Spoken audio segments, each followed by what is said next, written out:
থেকে আসার সময় এক পুলিশ গাড়ি রাত 2টা বাজে, তখন গাড়ি আটকিয়ে বলছে, হুজুর একটু দোয়া করেন। কি দোয়া? আমার বুকে ফু দিয়ে দেন। কেন?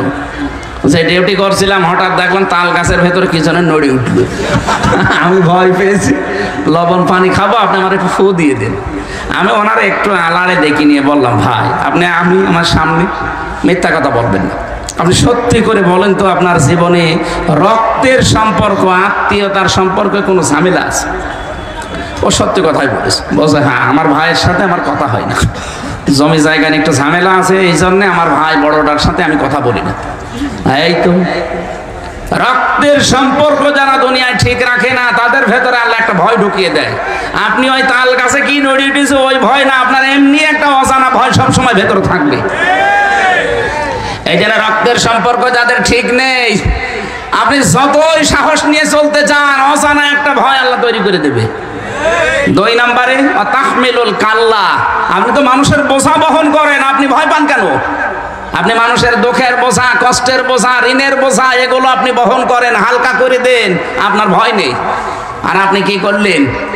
এত ঋণের বোঝা বাংলাদেশে দিয়ে গেলেন, এখন এই দেশে একটা মানুষ জন্ম নিলে 1,10,000 টাকা তার মাথার উপরে ঋণ। আপনাকে আল্লাহ ভয় দেখাবে না, দেখাবে কারে? এত ভয় পেয়েছে যে বলারও সময় পেলেন না। ওখান থেকে আমরা শিক্ষা নিতে চাই, মানুষের বোঝা যারা হালকা না করে আরো ভারী করে দেয়, যারা মানুষের দুঃখের বোঝা বাড়িয়ে দেয়, কষ্টের বোঝা বাড়িয়ে দেয়, আল্লাহ কিন্তু ওই মানুষগুলোকে বিভিন্ন ভয় ঢুকিয়ে দেয়। এই যে আমেরিকা আজ দাবানলের মতো জ্বলতেছে, আপনি একটু পেছনে কয়েকদিন ঘোরেন তো, গাজায় কত মানুষকে ঘর বন্দি করে, কত শিশুকে, কত বৃদ্ধকে, যুবতী মেয়েদেরকে আপনি আগুন লাগিয়ে দিয়েছেন, ঘরে তালা লাগিয়ে। তারা তার যে কান্না, আমি ভিডিও দেখেছি, কি হাউমাউ করে কাঁদতেছে তারা। ওই মানুষগুলো ওই সময় বলেছিল, রব্বানা আখরিজনা মিন হাদিহিল ক্বরিয়াতি যালিমি আহলুহা ওয়াজআল লানা মিন লাদুনকা ওয়ালিয়্যা ওয়াজআল লানা মিন লাদুনকা নাসীরা। হে আল্লাহ, তুমি এই জনপদ থেকে আমাদেরকে বের করে নাও, এই জালেমদের জনপদ থেকে আমাদেরকে বের করে নাও, অথবা তুমি তোমার পক্ষ থেকে সাহায্যকারী পাঠাও। ওদের দোয়া আল্লাহ একেবারে ফেরত দেবে। আজ যেভাবে জ্বলতেছে আমেরিকা, আপনি তাকান, আজকে সকালবেলা কিছু আলেমদেরকে ডাক দিয়ে বলছে, যত প্রযুক্তি ছিল আমাদের আগুন লেভানোর, কোনোটাই কাজ হচ্ছে না, যত দেয় আরো আগুন ধরে। সুতরাং তোমাদেরকে দায়িত্ব দিলাম, তোমরা আজান দাও। এখন আজান দিতে বলছে।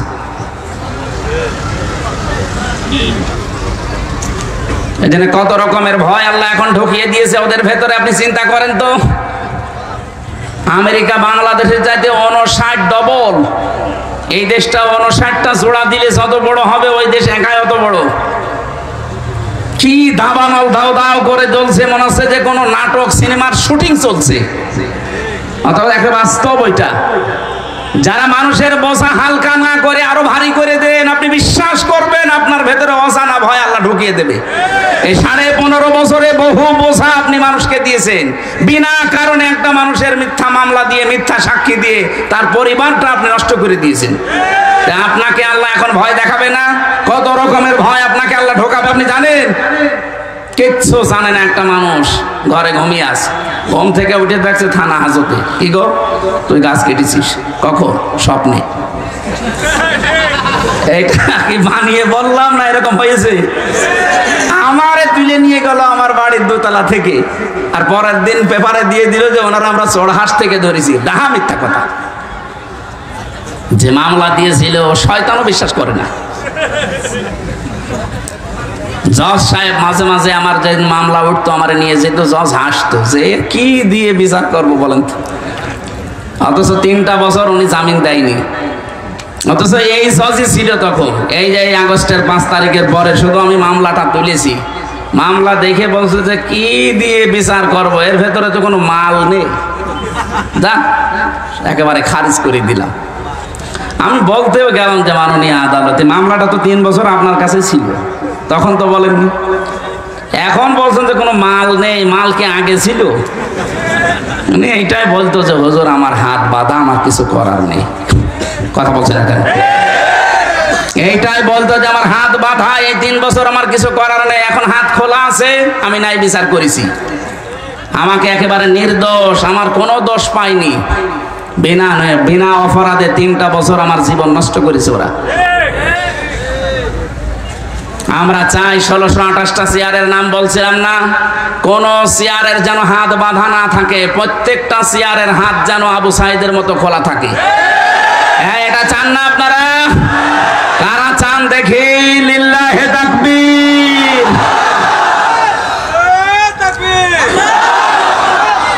আলহামদুলিল্লাহ। তো এইটার জন্য হাত খুলতে হলে এটা লাগবে, এটা ছাড়া সম্ভব না। যত নিয়ম নীতি নিয়ে আসেন না কেন, আবার হাত বাঁধা হয়ে যাবে।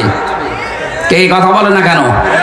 হাত আবু সাইদের মতো খুলে রাখতে হলে এইটা লাগবে। আমান হাকামা বিহি আদালা, যারা কোরআন দিয়ে বিচার ফায়সালা করতে পারবে তারাই কেবল ন্যায় বিচার কায়েম করতে পারবে। আর 9 দফা ছাত্রদের এই 9 দফার ভেতরে প্রথম এই দফা ছিল যে ওই ওয়ান, এই কথা বলছে না কেন?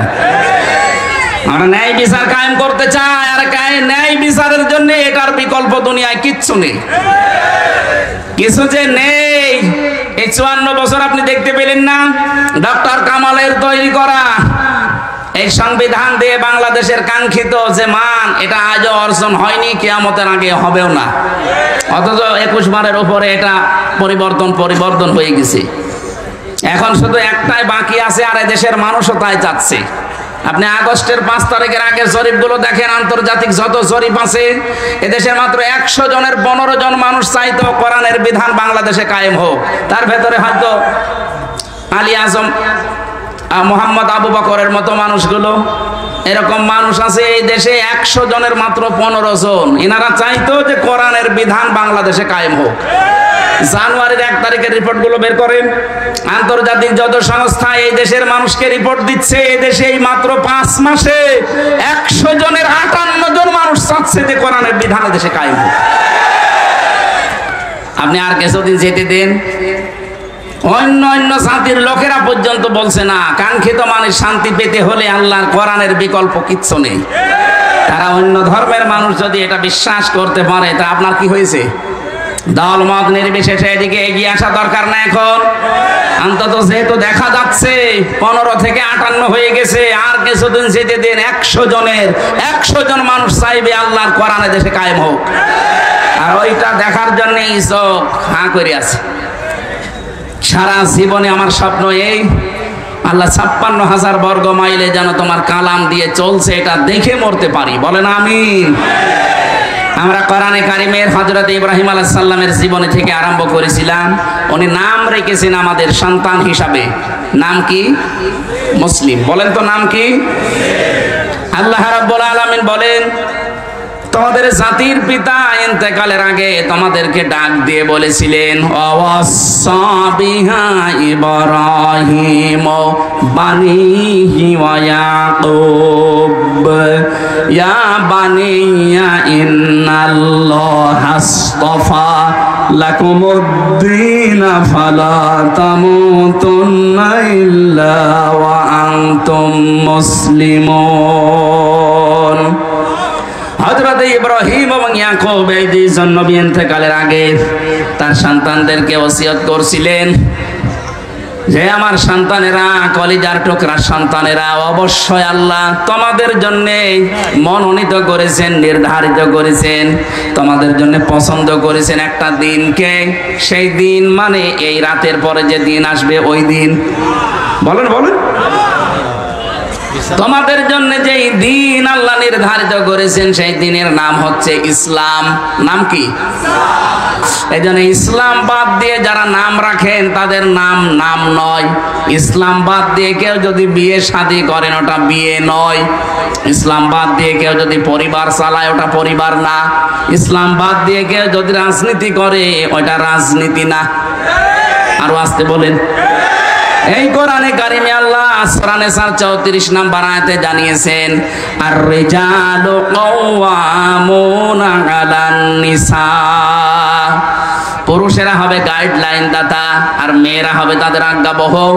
এই আয়াতের তাফসিরে সাইয়্যিদ আবুল আলা মওদুদী রাহমাতুল্লাহ আলাইহি উনি তাফহিমুল কোরআনে আয়াতের তাফসির করতে গিয়ে লিখেছেন, যে পৃথিবীতে যদি নেতৃত্ব দিতে কেউ চায় তাকে পুরুষ হওয়া লাগবে, মহিলা হলে চলবে না।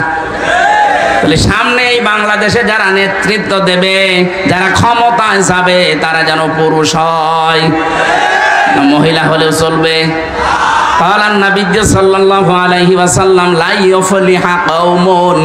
ওই জাতি কখনোই সফল হচ্ছে না, হবেও না, যে জাতির নেতৃত্বে কোনো মহিলা আছে। 54 বছরে কম বেশি এটা আমরা দেখেছি, এই জন্য আমরা সফল হতে পারিনি। সামনে যারা আসবে আমরা আহ্বান জানাবো, তারা জানো আরো আসতে রাজনীতি করে। রাজনীতি যেমন রাজনীতি হচ্ছে না, অর্থনীতি যদি কেউ চালায় সেটাও অর্থনীতি হচ্ছে না। জীবনের যা করবেন আপনি এই মনোনীত দিন ইসলামের বাইরে যে আল্লাহকে রাজি করতে পারবেন না। ফালা তামুতুন্না, মরাও যাবে না, ইল্লা ওয়া আনতুম মুসলিমুন, যতক্ষণ পর্যন্ত আপনি মুসলমান হতে না পারেন। এতে প্রশ্নবোধক চিহ্ন পেয়েছি একটা, তাফসিরে ফি জিলালিল কোরআন থেকে বলছি, মুফাসসির লিখেছেন আপনি যে মুসলমান না হয়ে মরবেন না, মুসলমান আপনি বুঝবেন কি করে? এখন প্রশ্ন আসতে পারে মুসলমান কি হয়ে বুঝবো, মানে আমি ছোটবেলায় মুসলমানি দিয়েছি। আরে ভাই, ছোটবেলায় তো ছাগলও মুসলমানি দেয়, তাই না? তো ছাগলকে আপনি মুসলমান বলেন? কোরআনেতে আয়াতের ব্যাখ্যা আছে সূরা বাকারার 208 নম্বর আয়াতে, ওয়াদখুলু ফিস সিলমি কাফা, তোমরা ইসলামে পরিপূর্ণভাবে প্রবেশ করো। তাহলে পরিপূর্ণভাবে যে আমি ইসলামে প্রবেশ করেছি এর চিহ্ন কি? কোরআন শরীফ থেকে আমি শোনাচ্ছি, যদি 5টা বিষয় আপনার জীবনে আপনি দেখতে পান যে 5টা বিষয় আমার ভেতরে আছে, তাহলে বুঝে নেবেন যে আমি ইসলামে পরিপূর্ণ প্রবেশ করেছি। 1 নাম্বার, আপনি আত্মসমর্পণকারী হবেন। কার কাছে? আমাদের জাতির পিতা এটা করে দেখিয়েছেন, ইযে ক্বালা লাহু রাব্বুহু আসলিম ক্বালা আসলামতু লিরাব্বিল আলামিন। বলেন আল্লাহু আকবার। উনি গাছের মাথায় বসে কোড়াল দিয়ে কাঠ কাটছিলেন। আল্লাহ বলেন আত্মসমর্পণ করে ইব্রাহিম। তিনি বলেন এখানে কি করে? বলে খাতনা করো।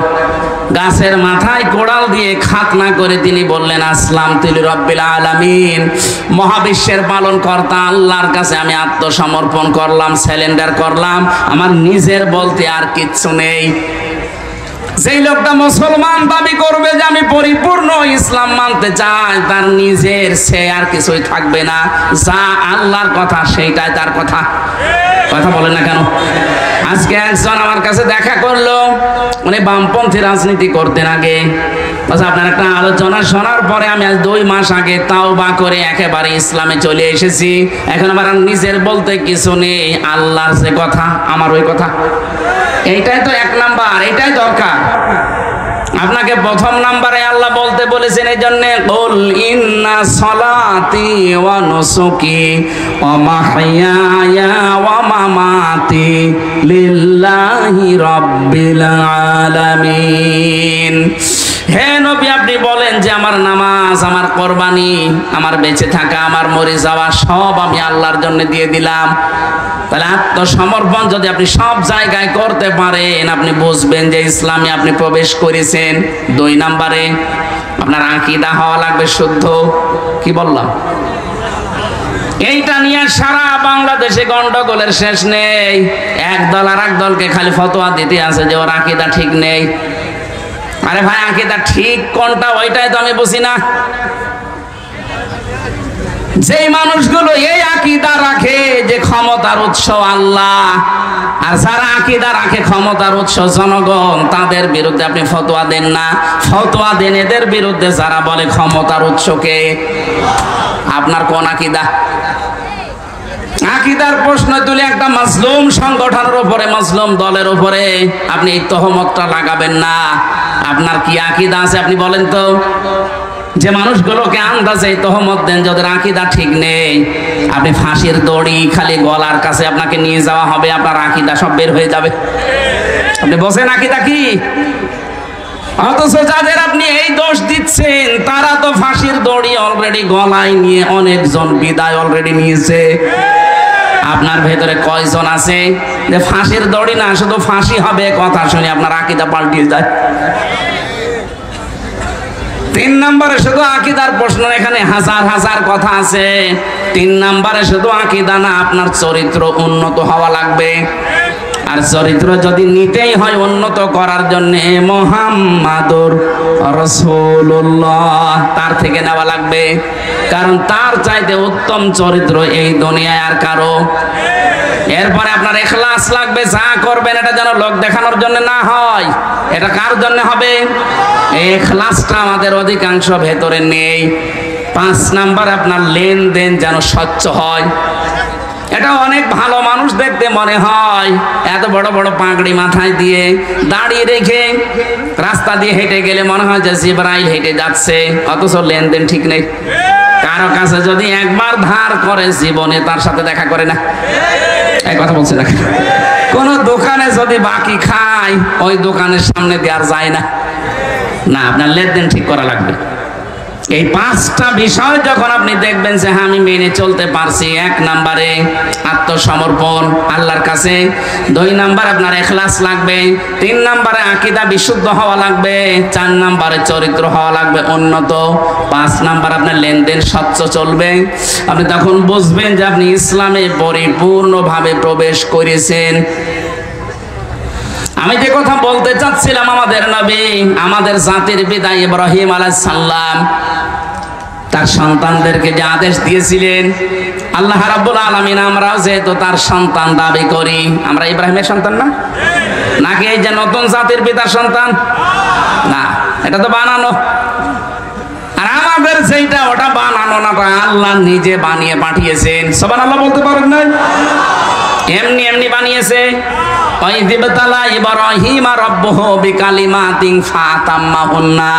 স্মরণ করো ওই সময়ের কথা যখন ইব্রাহিমকে আমি কিছু কালেমার দ্বারা পরীক্ষা করেছিলাম, আর প্রতিটি পরীক্ষায় তোমাদের জাতির পিতা, তোমাদের বাবা ইব্রাহিম পাশ করে গেছে। এখানে আমি 9টা পরীক্ষার কথা পেয়েছি, আর ওই 9তে পেয়েছি 41টা। সব মিলে আমাদের জাতির পিতাকে আল্লাহ 50টা পরীক্ষা করেছিলেন পুরা জীবনে। সুবহানাল্লাহ বলতে পারেন না? বলেন তো, বাবাকে যদি আল্লাহ 50টা পরীক্ষা করে, সন্তান হিসাবে আমাদের 2-4টা পরীক্ষা আসবে না? ওয়ালা ইন্নী জাইলুকা লিন-নাসি ইমামা, আল্লাহ পাক বলেন, হে ইব্রাহিম, এই পরীক্ষাগুলোতে পাশ করার কারণে আমি তোমাকে মানব জাতির ইমাম বানিয়ে দিলাম। উনি বলেছিলেন, ক্বালা ওয়া মিন যুররিয়াতি, হে আল্লাহ, নেতৃত্ব দেওয়া, ইমাম হওয়া, নেতা হওয়া, এটা কি আমি একা নাকি আমার সন্তানাদি যারা আছে তারাও পাবে? এটা আল্লাহ পাক বলেন পাবে, তবে লা ইয়ানালু আহাদিস জালিমিন, ইয়ানালু মুজারে, বর্তমান, ভবিষ্যৎ, প্রেজেন্ট, ফিউচার। আহাদিস জালিমিন, জালেমদের প্রতি আমার কোনো অঙ্গীকার নেই। এই আয়াত দিয়ে প্রমাণ হয় জালেমদের জন্য রাজনীতি করার নেতা হওয়া জায়েজ নেই। অথচ এই দেশে যে যত বড় জালেম হয় সে তত বড় নেতা হয়। এখন থেকে আর এটা হবে না ইনশাআল্লাহ।